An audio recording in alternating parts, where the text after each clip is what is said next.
Hello friends, இன்றைக்கி பாவு பஜ்ஜி செய்ய போகிறோம். பாவு பஜ்ஜி காலிஃப்ளவர் எடுத்தாச்சு, கட் பண்ணி வச்சாச்சு. உருளைக்கிழங்கு நல்லா தோல் சீவி வச்சுருக்குறோம். கேரட்டு, குடமிளகாய். குக்கரில் காய்கறி எல்லாம் வச்சாச்சுங்க. வெந்துடுச்சு காய்கறி எல்லாம். மிளகாத்தூள் உப்பு போட்டு வேக வச்சுட்டேன் காய்கறி காலிஃப்ளவர் எல்லாம். இப்போ கடாயில் வெங்காயம் போட்டாச்சு. வெங்காயம் நல்லா வதங்கிடுச்சு. இப்போ குடமிளகாய் போட்டு வறுக்கிறேன். நெக்ஸ்ட்டு தக்காளி போடணும்.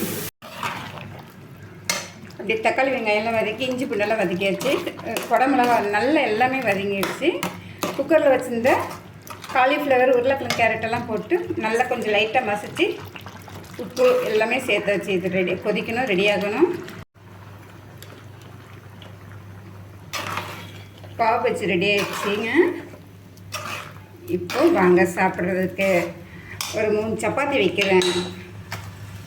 போதுமா 3 சப்பாத்தி?